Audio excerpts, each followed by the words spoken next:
بسم اللہ الرحمن الرحیم الحمد للہ وکفا وسلام علی عباده الذین اصطفى اما بعد فاعوذ باللہ من الشیطان الرجیم بسم اللہ الرحمن الرحیم یریدون لیطفئوا نور اللہ بافواہہم واللہ متم نورہ ولو کرہ الکافرون صدق اللہ مولانا العلی العظیم۔ اس کو کھوس کے برابر کر دے رہا، ٹھیک ہے، چھوڑیے بس۔ محترم بزرگوں، اللہ تبارک و تعالی نے انبیاء کرام کا جو سلسلہ جاری فرمایا ہے، اس میں ایک نبی اللہ کے انتہائی مقرب چہیتے، اللہ کے جگری دوست سیدنا ابراہیم علیہ السلام ہیں۔ بقرعید کے موقع پر قربانی کے عنوان پر سیدنا ابراہیم علیہ السلام کی زندگی پر گفتگو ہوتی ہے۔ سیدنا ابراہیم علیہ السلام جب اپنا وطن چھوڑ کر عراق سے نکلے، مخالف ماحول سے تنگ آ کر انہوں نے اپنے باپ سے کہا، سلام علیک ساستغفر لک ربی انہ کان بی حفیا واعتزلکم وما تدعون من دون اللہ وادعو ربی عسى الا اکون بدعاء ربی شقیا، کہ ابا جان میں وطن چھوڑ کے جا رہا ہوں اور کسی ایسے علاقے میں جاؤں گا جہاں میں آزادی کے ساتھ اپنے رب کی عبادت کر سکوں۔ نکل گئے وہاں سے، عراق سے چلے، راستے میں مصر ہوتے ہوئے گزر رہے تھے تو وہاں کے بادشاہ نے آپ کو قید کرا لیا، آپ کی زوجہ محترمہ بی بی سارہ کو اور آپ کو گرفتار کرا لیا۔ بادشاہ ذرا سا عیش پرست تھا، عیاش قسم کا تھا، وہ کسی بھی مسافر کے ساتھ اگر کوئی خوبصورت عورت ہوتی تو شوہر کو قتل کرا دیتا اور بیوی کو اپنے پاس منگوا لیتا۔ سیدنا ابراہیم علیہ السلام کو بھی گرفتار کیا گیا، آپ سے پوچھا گیا یہ خاتون تمہاری کون ہے؟ تو آپ نے فرمایا یہ میری بہن ہے۔ سارے ہی ایمان والے آپس میں ایمانی رشتے سے بہن بھائی ہوتے ہیں، تو جھوٹ بھی نہیں تھا، اور چونکہ انہیں معلوم تھا کہ بتلاؤں گا شوہر ہے تو شاید وہ قتل کرا دے۔ ادھر بی بی سارہ کو اپنے پاس اس تنہائی میں بلایا اور غلط ارادے سے ہاتھ بڑھایا تو اللہ نے ان کی مدد کی، اور وہ بادشاہ جسے بدن اس کا سخت ہو گیا، تختہ جیسا ہو گیا، لکڑی جیسا سخت ہو گیا، اس کا ہاتھ آگے بڑھ نہیں سکا۔ وہ سمجھ گیا کہ اللہ کی نیک بندی ہے، میری پکڑ ہوئی ہے، تو اس نے کہا اللہ کی بندی مجھے معاف کر دو، میری یہ دعا کرو، میں اب غلط ارادے سے ہاتھ نہیں بڑھاؤں گا۔ انہوں نے دعا کی، وہ اچھا ہو گیا، لیکن پھر وہی دماغ میں گندگی تھی، پھر غلط ارادے سے ہاتھ بڑھایا۔ ایسا 3 مرتبہ ہوا۔ تیبارہ وہ واقعتاً تائب ہو گیا اور اس نے کہا کہ مجھ سے غلطی ہوئی، مجھے معاف کرو۔ پھر ابراہیم علیہ السلام کو بلایا، اعزاز کیا۔ اچھا، عجیب بات تھی کہ جس خاندان کے ابراہیم علیہ السلام تھے اسی خاندان کا وہ بادشاہ تھا، لیکن اس زمانے میں کوئی کہیں چلا گیا تو تعلقات رہتے نہیں تھے، رابطہ ہوتا نہیں تھا، تو معلوم تھا ہی نہیں کون کہاں بسا، کوئی ادھر چلا گیا، کوئی ادھر چلا گیا۔ جب آپس میں گفتگو ہوئی، کہاں سے آئے ہو، کون ہو، عراق کا ہوں، فلاں خاندان کا ہوں، اچھا وہ تو ہمارا ہی قبیلہ ہے۔ پھر بادشاہ نے سیدنا ابراہیم علیہ السلام کی زوجہ محترمہ بی بی سارہ سے کہا کہ اللہ کی بندی، اللہ تبارک و تعالی نے آپ کو جو علم دیا ہے اور جو مقام دیا ہے، آپ میری بیٹی کو بھی وہی علم سکھائیے اور اس کو اپنی خدمت کے لیے لے کر جائیے۔ جب کہ یہ بچی بالغ ہے، بڑی ہے، شہزادوں کے پیغام آ رہے ہیں، بھائی بادشاہ کی بیٹی ہے تو بادشاہ اور گھر میں رشتے ہوں گے۔ یہ بیٹی بیوی سارہ کے ساتھ جائے گی تو سیدھی بات ہے کہ اب پردے کا مسئلہ کھڑا ہوگا۔ سیدنا ابراہیم علیہ السلام اس سے نکاح کر لیں گے، دوسری بیوی ہوگی، اور اس زمانے کا رواج تھا کہ دوسری بیوی پہلی بیوی کے انڈر میں ہوتی تھی، بہت جگہوں پہ ایسا ہوتا ہے۔ تو بادشاہ کہہ رہا ہے کہ میری بیٹی سارہ کی خادمہ بن کر رہے، وہ مجھے قبول ہے بمقابلے اس کے کہ میری بیٹی کسی شہزادے کی رانی بن کے رہے۔ جا بیٹی۔ تو ابراہیم علیہ السلام کی زوجہ محترمہ بی بی سارہ کی خدمت کے لیے مصر کے بادشاہ نے اپنی بیٹی حضرت ہاجرہ کو دیا۔ وہ ابراہیم علیہ السلام کے نکاح میں آ گئیں۔ یہاں سے آپ چل کر فلسطین آئے۔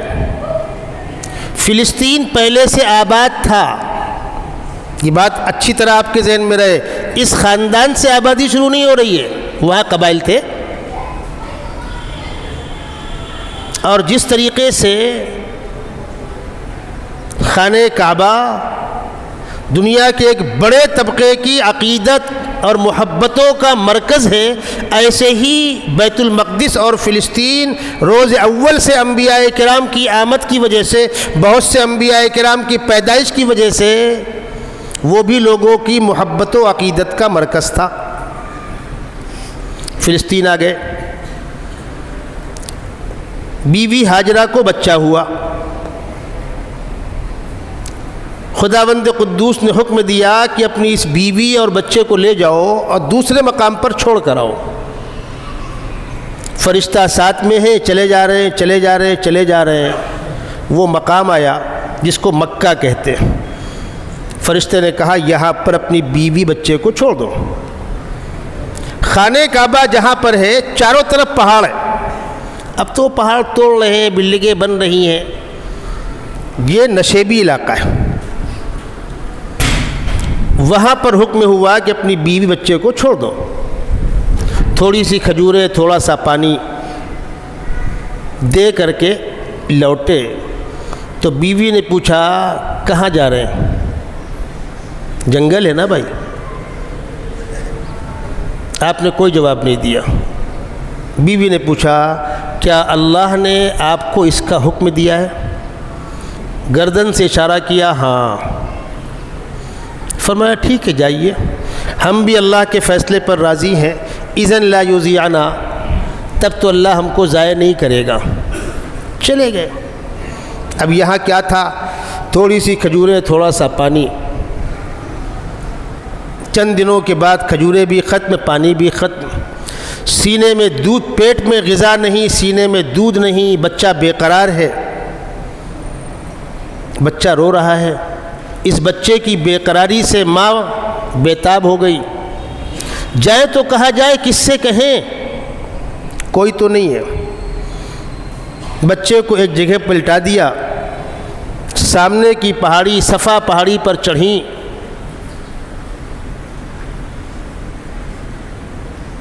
چڑھنے کے بعد اپنے بچے کو پلٹ کر دیکھا کہ میرا بچہ خیریت سے ہے کہ نہیں۔ پھر اوپر دور دور تک نگاہ دوڑائی، کوئی انسان دکھ جائے، کسی سے مدد لے لوں، کوئی دکھا نہیں۔ اس پہاڑی سے اتری، نیچے آئی، نیچے کا خطہ دوڑ کے پورا کیا، اگلی پہاڑی پر چڑھی، مروہ پر، پھر گردن گھما کر بچے کو دیکھا، کہیں کوئی پرندہ آ کر حملہ نہ کرے، کوئی جانور آ کر حملہ نہ کر دے، ماں کا دل ہے۔ اوپر گئی، دور دور تک دیکھا، کوئی مدد نہیں ملی۔ اس طرح اس عورت ذات نے صفا مروہ پہاڑی کے 7 چکر لگائے۔ کتنے چکر لگائے گا آدمی مایوس ہو کر کہ اب جو ہونا ہے ہوگا، میں چلوں۔ ادھر خداوند قدوس نے جبرائیل امین کو بھیجا کہ جہاں پر اسماعیل ایڑی رگڑ رہے ہیں، بچہ ایڑی رگڑ رگڑ کے رو رہا ہے، وہیں پر مارو اور پانی نکالو۔ بڑے بڑے سائنسداں حیران ہیں کہ وہاں پانی نہیں ہے۔ وہاں زمین میں نیچے پانی نہیں ہے، لیکن اللہ کے حکم سے زمین پھٹی، پانی نکلا۔ کہاں تو ایک ایک بوند پانی کو ترس رہے تھے اور کہاں پانی ابلنے لگا۔ تو آپ نے مٹی کی ایسے مڈیر بنا دی، گھیرا بنا دیا کہ یہ پانی ضائع نہ ہو، اور اس وقت کی جو زبان رائج تھی اس میں کہا زم زم زم زم، ٹھہر جا ٹھہر جا، ورنہ وہ پانی آگے جا رہا تھا۔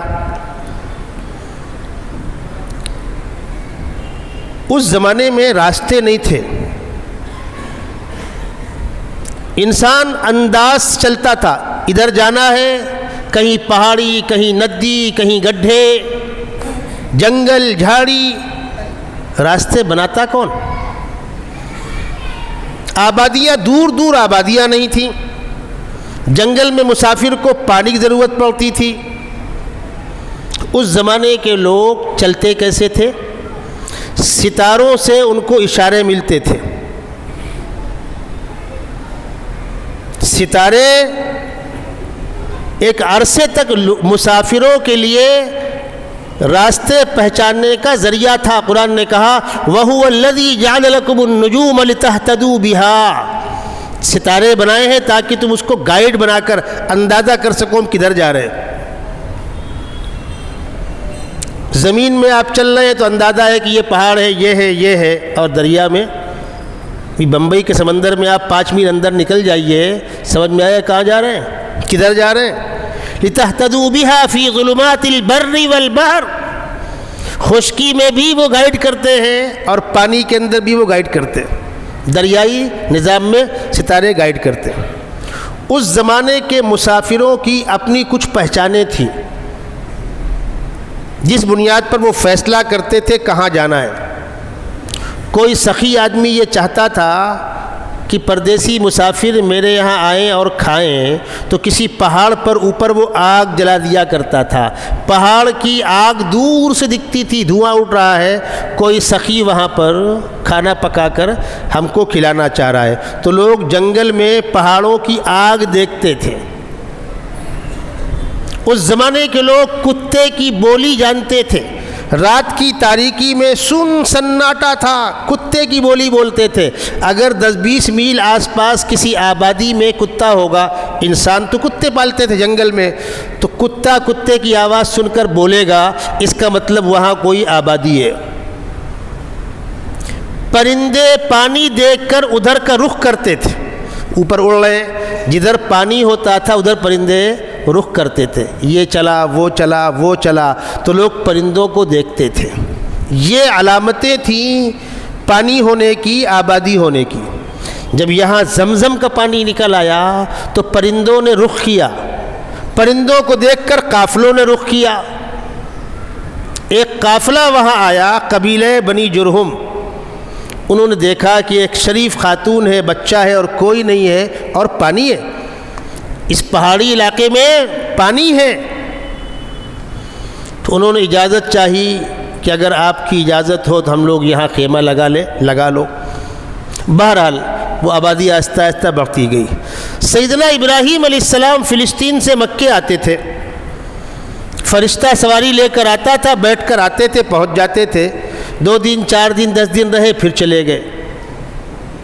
پھر اللہ نے دوسری خاتون کو بھی بیٹا دیا، بیوی ہاجرہ سے بیٹا ہوا، اس کا نام ہے اسماعیل، اور پہلی بیوی سارہ سے بیٹا ہوا، اس کا نام ہے اسحاق۔ آپ کی فیملی کا آدھا حصہ مکے میں، آدھا فلسطین میں۔ جو خاندان مکے میں آگے بڑھا اس کا نام ہے عرب، اور جو خاندان وہاں آگے بڑھا وہ بعد میں بنی اسرائیل کہلایا۔ ابراہیم علیہ السلام کے بیٹے، حضرت یعقوب علیہ السلام کے بیٹے، حضرت اسحاق کے بیٹے حضرت یعقوب، اور حضرت یعقوب کے 12 بیٹے تھے، سیدنا یوسف علیہ السلام کے 11 بھائی۔ حضرت یعقوب کے 12 بیٹوں سے جو نسل چلی وہ بنی اسرائیل کہلائی۔ حضرت یعقوب کے 2 نام تھے، ایک نام تھا یعقوب، ایک نام تھا اسرائیل۔ تو اسرائیل کی اولاد بنی اسرائیل۔ قرآن نے اس کا حوالہ بھی دیا ہے، کل الطعام کان حلا لبنی اسرائیل الا ما حرم اسرائیل علی نفسہ من قبل ان تنزل التوراۃ۔ یہاں پر قرآن نے حضرت یعقوب کا نام ذکر کیا ہے، اسرائیل۔ جو خاندان مکے میں آباد ہے، ان میں حضرت اسماعیل کے بعد سیدنا محمد رسول اللہ صلی اللہ علیہ وسلم تک کوئی نبی نہیں ہے، اور اس سلسلے میں حضرت یعقوب کی اولاد کے سلسلے میں کم و بیش 70,000 انبیاء کرام آئے۔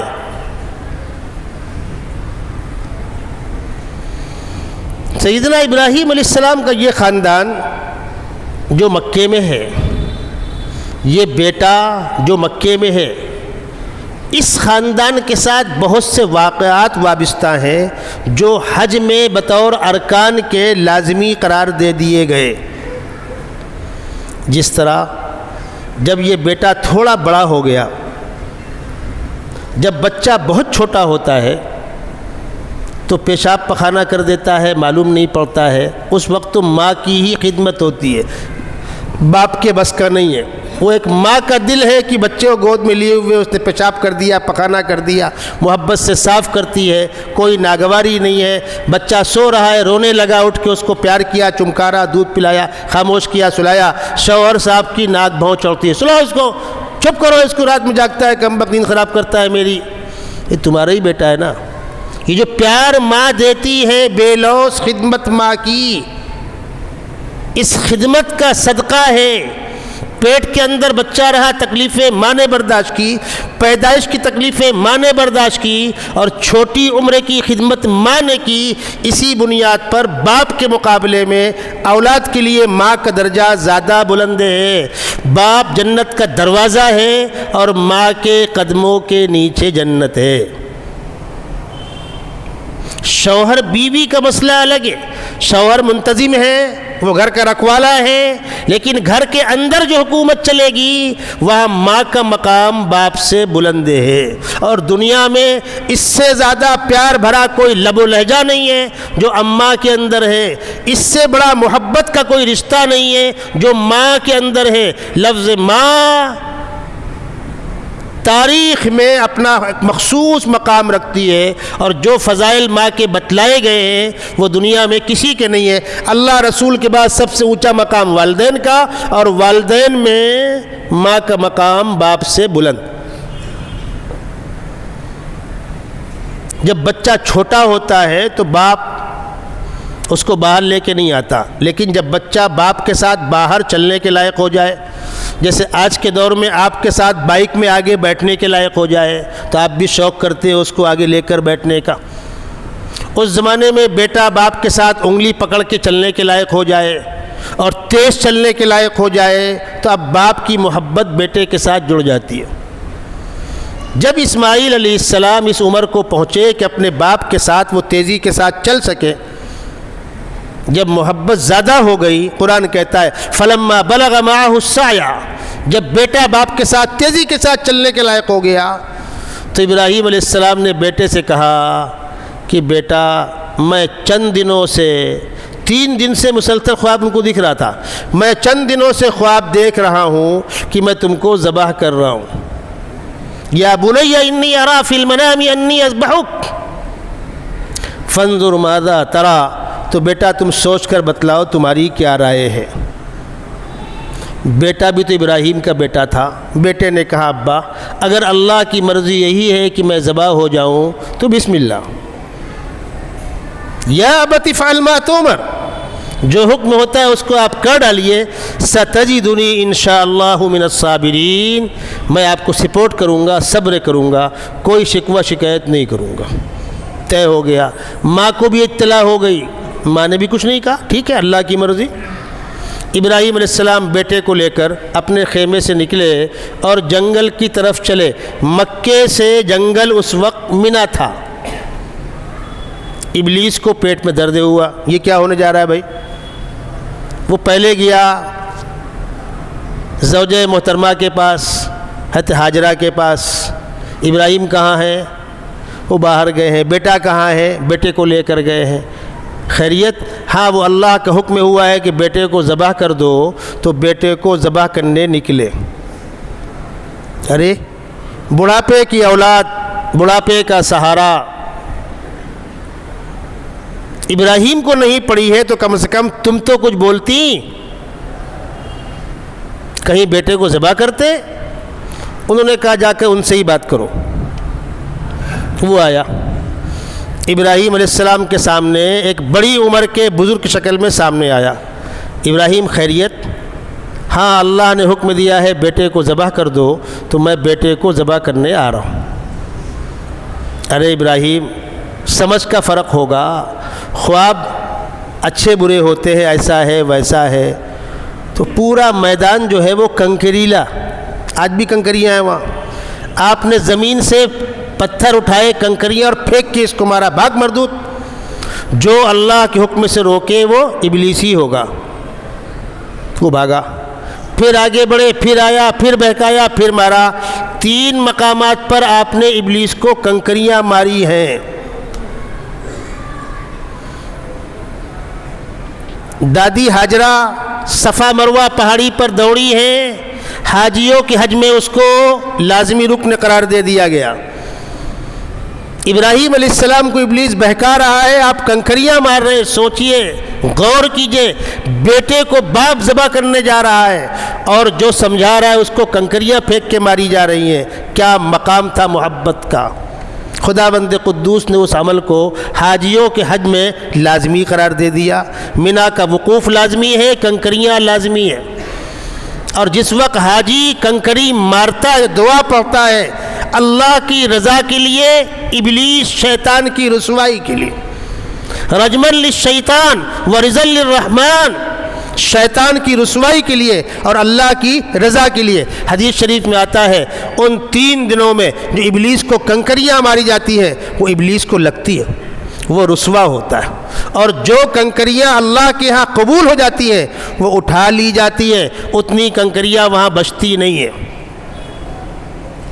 حاجی کا حج کس کا قبول ہوا کس کا نہیں ہوا وہ تو اللہ کو بہتر معلوم ہے، لیکن جو اس کے آداب ہیں، جو اس کے شرائط ہیں، ان کو پورا کر کے حاجی جائے، اللہ کی رضا کے لیے جائے اور اللہ کو پسند آ جائے تو کیا کہنے۔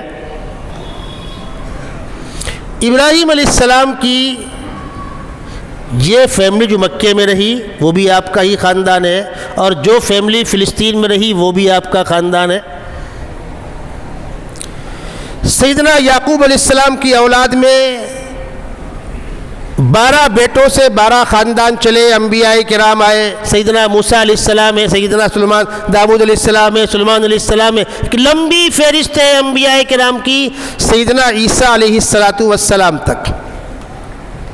اور ادھر اس بیٹے کے بعد کوئی نبی نہیں ہے، آخر میں امام الانبیاء خاتم النبیین سیدنا محمد رسول اللہ صلی اللہ علیہ وسلم۔ دیکھیے جھولی والے کھڑے ہوئے، جیسا کہ آپ لوگوں سے وعدہ کیا جا رہا ہے، دونوں طرف وضو خانے کا کام جاری ہے، آپ نے دیکھا ہوگا، دیکھ لیجئے گا، انشاءاللہ 2-4 دن کے اندر مکمل ہو جائے گا۔ اللہ نے توفیق دی تو اور جو اگلے کام بچے ہیں ان کو مکمل کرنے کی کوشش کی جائے گی۔ آپ حضرات جیسا تعاون کرتے ہیں تعاون کرتے رہیں۔ سیدنا محمد رسول اللہ صلی اللہ علیہ وسلم خاتم النبیین ہیں، امام الانبیاء، مختلف انبیاء کرام الگ الگ زمانوں الگ الگ علاقوں میں جو پیغام لے کر آئے وہ وقتی تھا، نہ ان کی کتاب قیامت تک کے لیے تھی، نہ ان کا دین قیامت تک کے لیے تھا، وہ وقتی تھا، ایک آئے گئے، دوسرے آئے گئے، تیسرے آئے گئے۔ چونکہ انبیاء کرام کی آمد جاری تھی، کتابوں کا نزول جاری تھا، تو ان کتابوں کے مٹنے سے کوئی فرق پڑتا نہیں تھا، چلتا رہا سلسلہ۔ دنیا اپنی بچپن، جوانی اور جوانی کے بعد ڈھلتی جوانی، بڑھاپے کی جانب چلی، تو خداوند قدوس نے سارے اماموں کے سردار، تاجدار دو جہاں، محبوب رب العالمین سیدنا محمد رسول اللہ صلی اللہ علیہ وسلم کو بھیجنے کا فیصلہ کیا۔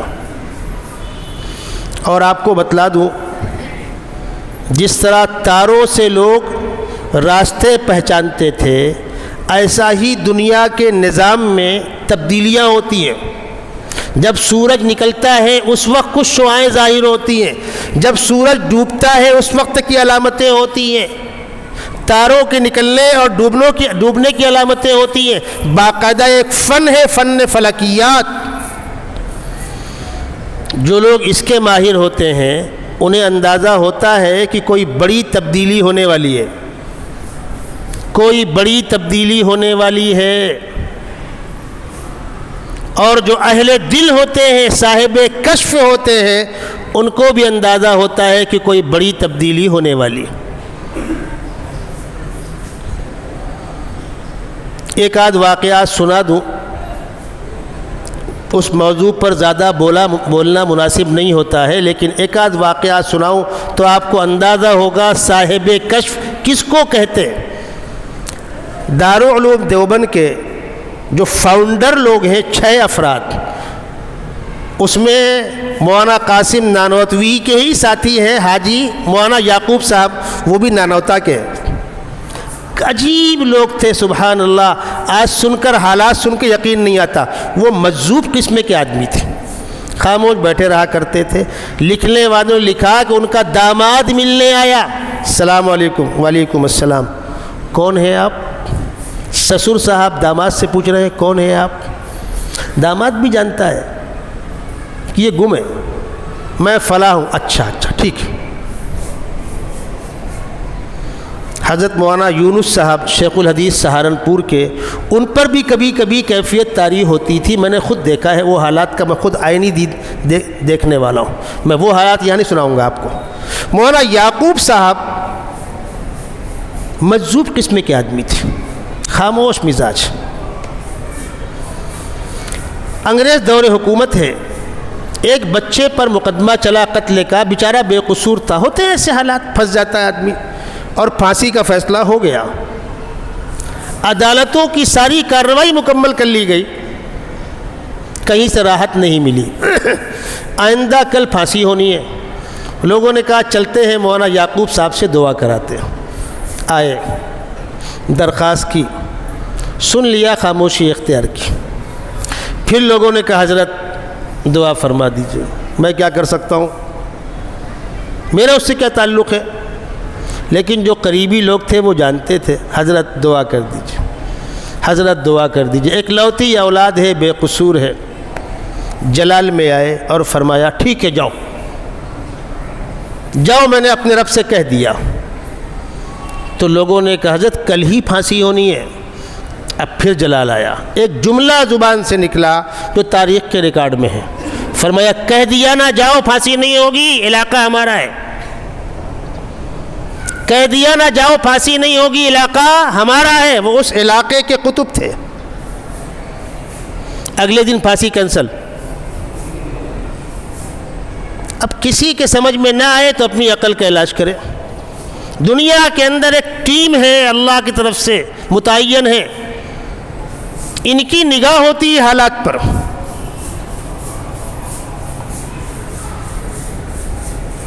اور اس کو اور سمجھنا ہے تو اور پیچھے لوٹیے۔ حدیث شریف میں آتا ہے کہ خداوند قدوس جب کسی بندے سے راضی ہو جاتے ہیں، کسی کو اپنا محبوب بنا لیتے ہیں، تو فرشتوں کے سردار جبرائیل امین سے بلا کر کہتے ہیں جبرائیل جا کر آسمانوں میں اعلان کر دو فلانا بندہ میرا محبوب ہے۔ جبرائیل امین اعلان کر دیتے ہیں، سارے فرشتوں کو معلوم ہو گیا کہ فلانا بندہ اللہ کا محبوب ہے۔ دنیا کا نظام فرشتوں کی معرفت چل رہا ہے نا، ایک ٹیم صبح آتی ہے شام تک رہتی ہے، شام کو لوٹ جاتی ہے، دوسری ٹیم شام کو آتی ہے صبح تک رہتی ہے۔ آپ بارہا سنتے رہتے، حضرت شیخ نے کثرت سے وہ بات لکھی ہے فضائل اعمال کے اندر، بہت واضح سی بات ہے۔ دنیا کا پورا نظام فرشتوں کی معرفت چل رہا ہے، اور فرشتوں کی شکل و صورت ہم کو نظر تو نہیں آتی، لیکن قرآن و سنت نے جو ان کی شکل بتلائی ہے اس میں فرمایا الحمدللہ فاطر السماوات والارض، اللہ کی تعریف ہے جو زمین و آسمان کو پیدا کرنے والا ہے، با اختیار ہے۔ جاعل الملائکۃ رسلا فرشتوں کو قاصد بنا کر بھیجتا ہے. اولی اجنحۃ مثنی و ثلاث و رباع، کسی کے 2 بازو، کسی کے 4، کسی کے 8. یزید فی الخلق ما یشاء، یہ اللہ کا اختیار ہے، جس کو چاہے جتنے بازو دے، جو کمی زیادتی کرنا چاہے کرے. ان اللہ علی کل شیء قدیر، اللہ ہر چیز پر قادر ہے.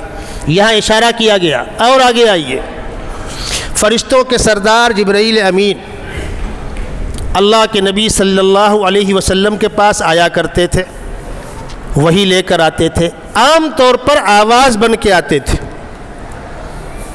جو صحابہ قریب میں ہوتے تھے وہ آواز سنتے تھے، لیکن وہ آواز کیا کہنے اس آواز کے، دنیا کی کوئی آواز اس کے مشابہ نہیں ہو سکتی ہے. قریب قریب جو ہوتی ہے وہ صحابہ نے بتلایا. بعض صحابہ نے کہا جیسے شہد کی مکھی بھن بھن کرتی ہے ایسی آواز، کسی نے کہا گھنٹی جیسی آواز. جبرائیل امین عام طور پر آواز بن کے آتے تھے. کبھی کبھی کسی انسان کے بھیس میں آتے تھے. ایک صحابی تھے حضرت دحیہ کلبی، بہت خوبصورت صحابی تھے، ان کے بھیس میں آتے تھے. کبھی کبھی پردیسی مسافر بن کر آئے. حدیث کے اندر واقعات ہیں. اللہ کے نبی صلی اللہ علیہ وسلم بیٹھے ہوئے ہیں صحابہ کے مجمع میں، ایک شخص سامنے سے آ رہا ہے، بالکل صاف ستھرے کپڑے ہیں، کپڑے بالکل سفید، بال بالکل کالے. مجمع کو چیرتا ہوا اللہ کے نبی صلی اللہ علیہ وسلم کے بغل میں آ کے بیٹھ گیا اور آپ کی ران میں ہاتھ مار مار کے آپ سے بات کر رہا ہے.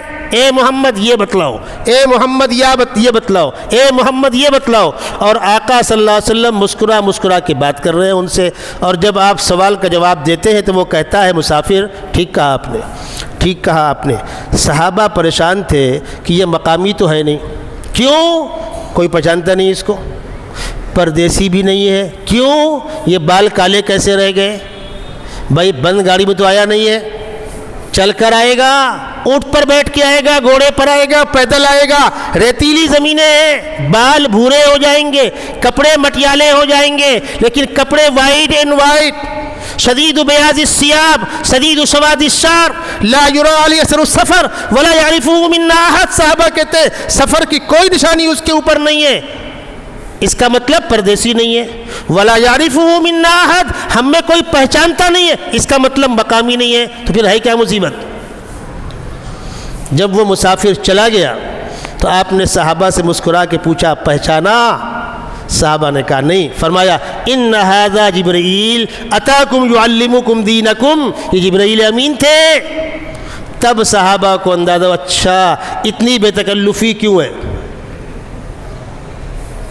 ایک مرتبہ آقا صلی اللہ علیہ وسلم نے درخواست کی جبرائیل اپنے اصل بھیس میں آئیے، اپنی اصل شکل میں آئیے. تو جبرائیل امین اگر اصل بھیس میں آتے ہیں تو بھیونڈی میں کہیں پارکنگ نہیں ملنے والی، دھیان رکھیے گا آپ. جبرائیل امین کے 800 پر ہیں،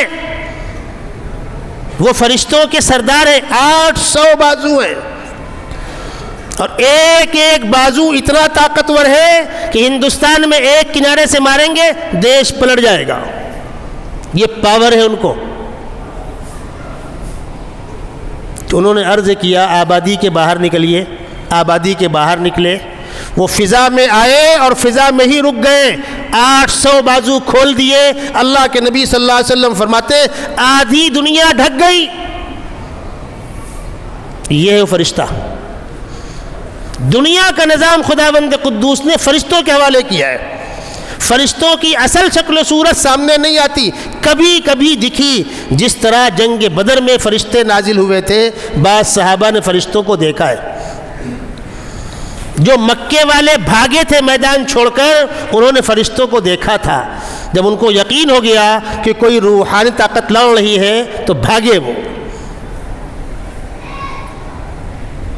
اب چونکہ فرشتے ان کے زائد بازو ہیں، الگ بناوٹ ہے، تو دنیا کی بعض قومیں جو بیچاری اللہ کی یاد میں، اللہ کی عشق میں اور محبت میں تلاش کر رہے ہیں خدا کیسے ملے گا. انہوں نے کسی نے فرشتوں کو بڑا مان لیا، دریاؤں کو بڑا مان لیا، سائے دار درخت کو بڑا مان لیا، پہاڑوں کو بڑا. کسی بھی چیز کے اندر طاقت شکتی دکھی اسی کو بھگوان کا اوتار مان لیا. اور خداوند قدوس کیا کہہ رہے ہیں بندوں سے؟ لا تسجدوا للشمس ولا للقمر واسجدوا للہ الذی خلقہن ان کنتم ایاہ تعبدون. خداوند قدوس بندوں سے کہہ رہے ہیں، شکوہ کر رہے ہیں، بندوں کہاں جا رہے ہو، کہاں بھٹک رہے ہو؟ ومن آیاتہ اللیل والنہار والشمس والقمر، رات و دن، سورج، چاند، تارے اللہ کی نشانیاں ہیں. لا تسجدوا للشمس ولا للقمر، سورج چاند کی طاقت کے سامنے مت جھکو. واسجدوا للہ الذی خلقہن ان کنتم ایاہ تعبدون، جس نے ان کو بنایا ہے اور جس کے یہ تابع فرمان ہے. کائنات کا نظام، والشمس تجری لمستقر لها ذلك تقدیر العزیز العلیم والقمر قدرناه منازل حتى عاد كالعرجون القدیم لا الشمس ينبغي لها ان تدرك القمر ولا الليل سابق النهار وكل في فلك يسبحون. یہ ستارے، یہ تارے، یہ سورج، یہ چاند، کائنات کے اندر نظام چل رہا ہے. ہزاروں ہزار کلومیٹر کی رفتار سے وہ سیارے چل رہے ہیں. کبھی کوئی لڑا؟ پلین تو لڑتے ہیں، ٹرین تو لڑتی ہے، بسیں تو لڑتی ہیں. کائنات کے نظام میں اللہ کا بنایا ہوا یہ جال، کبھی اس پر غور کیا؟ لیکن بہرحال کچھ لوگ بیچارے محبت میں بھٹک گئے، اور ہم مسلمان جس کے پاس قرآن کی امانت تھی، ہمیں آج تک توفیق نہ ہوئی حقیقت حال سے انسانوں کو واقف کرانے کی، جس کا شکوہ میں بارہا کرتا رہتا ہوں. فرشتوں کا یہ نظام، دنیا کے اندر ان کا آنا اور جانا، جس بندے کی محبوبیت کا آسمانوں میں اعلان ہو چکا ہوتا ہے، فرشتے بھی اس کا احترام کرتے ہیں. یہ بات آپ کو سمجھانی ہے. جس بندے کی محبوبیت کا آسمانوں میں اعلان ہو چکا ہوتا ہے، اور یہ حدیث کا آپ کو مفہوم بتا رہا ہوں، کوئی قصہ نہیں سنا رہا ہوں، صاف الفاظ میں حدیث کے اندر موجود ہے. اللہ اپنے محبوب بندے کی محبوبیت کا آسمانوں میں اعلان کراتے ہیں کہ فرشتوں کا آنا اور جانا. ایک انسان نہ باغی ہے، باقی مخلوق دریا محسوس کرتے ہیں فلاں اللہ کا محبوب ہے، جانور محسوس کرتے ہیں فلاں اللہ کا محبوب ہے، چرند پرند زہریلے سانپ بچھو محسوس کرتے فلاں اللہ کا محبوب ہے. وہ اس کا احترام کرتے، وہ اس کا احترام کرتے. ساری مخلوقات کے دلوں کے اندر اللہ کے نیک بندے کا احترام پیدا ہو جاتا ہے. اب وہ واقعات سن لیجیے صحابہ کرام کے. بارہا ایسا ہوا ہے کہ صحابہ کرام نے دریا میں گھوڑے ڈال دیے ہیں تو پانی نے ان کو ڈبویا نہیں ہے، پانی کے اوپر چل کے نکل گئے. اسی کو تو اقبال نے کہا، 10 تو 10 دریا بھی نہ چھوڑے ہم نے، بحر ظلمات میں دوڑا دیے گھوڑے ہم نے. آپ کہیں گے کیسے؟ اپنی عقل کا علاج کرو کیسے. پہلی بات تو اللہ کی قدرت سے بعید نہیں ہے، اور دوسری بات ہر مخلوق احترام کرتی ہے. افریقہ کے جنگل میں صحابہ کا لشکر بھٹک گیا، راستہ شام ہو گئی. وہ خطرناک جنگل، دنیا میں اس سے خطرناک کوئی جنگل نہیں ہے. صحابہ نے کھڑے ہو کر اعلان کیا، جنگل کے جانوروں، آج اس جنگل میں سیدنا محمد صلی اللہ علیہ وسلم کے خدام قیام کرنے والے ہیں، جنگل خالی کر دو. جانوروں جنگل خالی کر دیے. شیر، چیتے، درند اپنے اپنے بچوں کو اپنے اپنے دانتوں میں دبا کر جنگل سے باہر نکل رہے ہیں. اس رات صحابہ نے وہاں قیام کیا. کائنات کے نظام میں یہ چیزیں ظاہر ہوتی ہیں. سیدنا محمد رسول اللہ صلی اللہ علیہ وسلم کی آمد کا وقت قریب آیا تو پوری دنیا کے سارے ماہرین فلکیات اور اہل دل اس بات کا اعلان کر رہے تھے کہ آخری پیغمبر کے آنے کا وقت آ گیا، آخری پیغمبر کے آنے کا وقت آ گیا. اور پوری دنیا اس کا انتظار کر رہی تھی. مدینہ منورہ جو یثرب کہلاتا تھا، آقا صلی اللہ علیہ وسلم کے وہاں جانے کے بعد اس شہر کا نام ہوا مدینہ الرسول صلی اللہ علیہ وسلم. پہلے اس شہر کا نام یثرب تھا. تو یثرب کے اندر جو مقامی آبادی تھی اوس و خزرج کی، جو بعد میں انصار کہلائے، 3 قبیلے اور آباد تھے وہاں پر یہودیوں کے، بنو قریظہ، بنو نذیر، بنو قینقاع. جب ان میں آپس میں جھڑپیں ہوتی تھیں تو یہودی کہتے تھے کہ آخری پیغمبر کے آنے کا وقت قریب آ گیا اور نبی تو ہم میں آتے، نبی تو ہم میں آتے ہیں، وہ آخری پیغمبر بھی ہم میں آئیں گے، دنیا پر ہم راج کریں گے۔ یہ انتظار جاری تھا، اور خداوند قدوس نے اپنے محبوب کو آخری پیغمبر سیدنا محمد رسول اللہ صلی اللہ علیہ وسلم کو مکے میں پیدا فرمایا۔ اور جب آپ نے نبوت کا اعلان کیا ہے تو سینوں میں آگ لگ گئی لوگوں کے، جن کو یہ امید تھی کہ آخری پیغمبر بھی ہمارے درمیان آئیں گے، ان کے سینوں میں آگ جلنے لگی اور مخالفت شروع کی۔ اس کو قرآن نے کہا ہے وَكَانُوا مِن قَبْلُ يَسْتَفْتِحُونَ عَلَى الَّذِينَ كَفَرُوا فَلَمَّا جَاءَهُم مَّا عَرَفُوا كَفَرُوا بِهِ فَلَعْنَةُ اللَّهِ عَلَى الْكَافِرِينَ۔ کل تک تو تم ہی اعلان کرتے تھے، کل تک تم ہی کہتے تھے آخری پیغمبر آنے والے ہیں، آ تو گئے، اب وہ ہم میں کیوں نہیں آئے، ان میں کیوں نہیں آگے؟ جا کے جھگڑا خداوند قدوس سے کرنا، کس نبی کو کہاں بھیجنا ہے، یہ اللہ کی مرضی ہے۔ اب سنیے، سیدنا محمد صلی اللہ علیہ وسلم کی آمد کے بعد مکے والوں نے مخالفت کی۔ ان کی مخالفت کی وجہ، ان کی مخالفت کی وجہ تھی چودراہٹ۔ مختلف قبائل میں آپس میں رسا کشی چلتی تھی۔ ابو جہل سے کسی نے پوچھا کہ بھائی یہ تمہارا بھتیجا تمہاری نگاہوں کے سامنے پیدا ہوا، 40 سال کی عمر تمہارے بیچ میں گزری، کبھی تم نے کوئی کمی محسوس کی؟ کیریکٹر میں کہیں کوئی جھول پایا؟ کبھی جھوٹ بولے؟ نہیں۔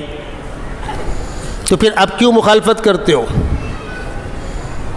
وہ تو امی ہے، تو لکھا ہوا پڑھ نہیں پاتے، اپنے قلم سے لکھ نہیں پاتے، اور جو کلام پڑھ کے سنا رہے ہیں وہ ایسا پاکیزہ کلام ہے، ایسا پاکیزہ کلام ہے کہ جس کو سن کر لوگوں کے آنکھوں سے آنسو جاری ہو جاتے ہیں، کیوں مخالفت کرتے ہو؟ تو ابو جہل نے کہا یہ تو میں بھی مانتا ہوں کہ وہ سچے ہیں، جھوٹے نہیں ہیں۔ تو لوگوں نے پوچھا پھر مخالفت کیوں کرتے ہو؟ تو اس نے کہا اس لیے کہ ان کو نبی برحق مان لینے کا مطلب سر جھکا دینا یہ نہیں ہوگا، ان کو نبی برحق مان لینے کا مطلب ان کے آگے، بھائی سیدھی بات ہے وہ نبی ہے، یہ نہیں ہوگا، ہمارا قبیلہ ان کے قبیلے کے آگے جھکے گا نہیں۔ آپ کو بتلا دوں، جب ابو جہل جنگ بدر میں مارا گیا اور مارا 2 بچوں نے، ایک محترمہ ہے عفراء، ان کے 2 بیٹے ہیں معاذ اور معوذ۔ ان بیٹوں نے قسم کھائی تھی کہ جب کبھی جنگ میں ابو جہل دکھا مر جائیں گے، کم وقت کو ماریں گے۔ ہم نے سنا ہے ہمارے پیغمبر صلی اللہ علیہ وسلم کو بہت تکلیف دی ہے اس نے، یہ بچے ہیں۔ ایک صحابی کہتے ہیں جنگ بدر میں کھڑا ہوا تھا، 2 بچے میرے پاس آئے، انکل ابو جہل کون ہے؟ ارے تم یہاں کہاں آ گئے بھائی، تم جاؤ، یہاں بچوں کا کام نہیں، آپ بتا دو نا ابو جہل کون ہے۔ تو انہوں نے کہا کیا کرو گے تم؟ انہوں نے کہا ہم نے قسم کھا رکھی ہے کہ جب آئے گا مر جائیں گے اور ماریں گے، آج سنا ہے جنگ میں وہ آیا ہوا ہے، ہم اسے ماریں گے۔ وہ صحابی کہتے ہیں مجھ کو بھی تعجب ہو رہا ہے ان بچوں کی جرأت پر۔ میں نے کہا دیکھو وہ ہے، اور اس کے ارد گرد باقاعدہ سیکورٹی ہے، محافظ دستہ ہے۔ یہ بچے گئے اور اس دستے کو چیرتے ہوئے سیکورٹی کے اندر گھس کر جا کر ابو جہل گھوڑے پر تھا، پیر پر تلوار ماری اور ٹانگ کٹ گئی۔ پلٹ کر اس کے محافظین نے ان پر حملہ کیا، ایک کا ہاتھ کٹ گیا، دوسرے زخمی ہوئے، کوئی پرواہ نہیں۔ ایک طرف ابو جہل کی ٹانگ کٹ گئی تھی، ٹانگ کٹنے کے بعد بچنا آسان نہیں ہے، اور دوسری طرف آسمان سے فرشتوں کا نزول ہوا تھا، سب بھاگ گئے تھے۔ اللہ کے نبی صلی اللہ علیہ وسلم نے حضرت عبداللہ ابن مسعود سے فرمایا جاؤ جا کر کے ابو جہل کا سر قلم کر کے لاؤ۔ عبداللہ ابن مسعود فرماتے ہیں میں گیا تو ابو جہل آخری سانسیں لے رہا تھا۔ میں نے پوچھا انت ابا جہل، تو ابو جہل ہے؟ اس نے کہا ہاں۔ یہاں پر علماء کرام ایک بات پر توجہ دیں گے، عربی گرامر کے اعتبار سے کیا ہونا چاہیے؟ انت ابو جہل، حالت رفعی ہے۔ اسماء ستہ مکبرہ کا اعراب حالت رفعی میں واو کے ساتھ ہوتا ہے، الف نہیں ہے۔ اب فرما کیا رہے انت ابا جہل، عرب کے بعض قبائل اسماء ستہ مکبرہ کو تینوں حالتوں میں الف کے ساتھ پڑھتے ہیں۔ یہ میں اس سوال کا جواب دے رہا ہوں۔ ایک موقع پر امام ابو حنیفہ رحمۃ اللہ علیہ سے کسی نے پوچھا تھا قتل خطا، ایک تو ہوتا ہے ہتھیار دار ہتھیار سے مارنا، اور ایک ہوتا ہے لاٹھی سے مارنا، پتھر سے مارنا۔ تو لاٹھی اور پتھر سے اگر مارا جائے گا تو قصاص ہوگا یا دیت ہوگی؟ ایک علمی مسئلہ ہے۔ تو آپ نے فرمایا نہیں، پتھر سے مارنے پر قصاص کے احکام لاگو نہیں ہوں گے۔